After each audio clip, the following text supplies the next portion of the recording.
I had climbed Mount Kilimanjaro just months before I had my heart attack over in Africa. And so I went to my physician on Friday.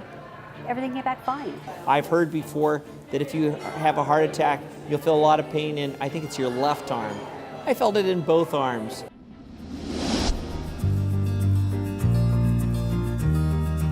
No family history, none whatsoever. And like I said, I had just been to my doctor on Friday, and because I was tired, I was falling asleep. Chalked it up to being monsoon time, beginning of school time. I was working at the registrar's office. A lot of work, a lot of things. I was in the middle of a move, things that moms do. And I was tired, and I just couldn't stop being tired. And so I went to my physician on Friday. Everything came back fine. Bought a car on Saturday.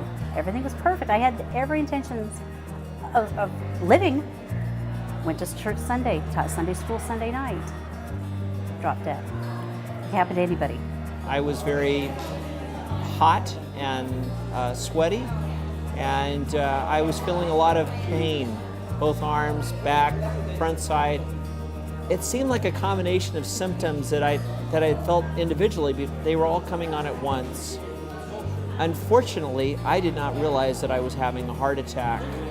So rather than dealing with the situation immediately and asking my housemate at the other end of the house to take me to the hospital, I delayed and just kind of, probably for about 40 minutes, I did nothing.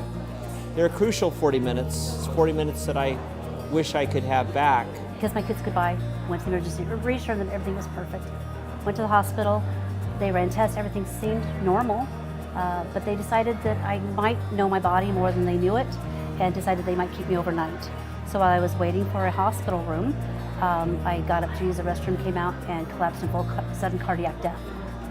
And from what I'm told, of course I don't remember most of it, but I was in cardiac arrest for over 45 minutes, and I spent 7 days in ICU, 2 stents in my heart, another 4 or 5 days in recovery, or in the regular hospital, and came home and lived to tell about it, which was very unusual. The delay was costly from the standpoint of I could have had no permanent heart damage, but instead, frankly, a part of my heart has died. And so the remaining part of the heart has to work a lot harder. I had permanent brain damage, and I had to relearn everything from ground up. But most importantly, I got to go home to my kids.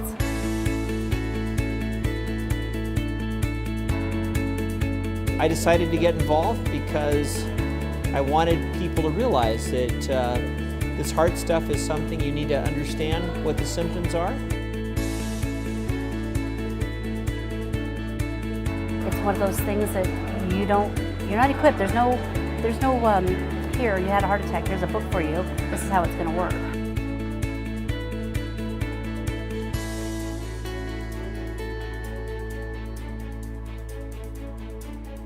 Heart disease is it's one of the top 2 killers of individuals in the United States. And so there's a good chance that even if you don't have a heart attack, that it's likely somebody in your family will. So when those symptoms occur, you have to know.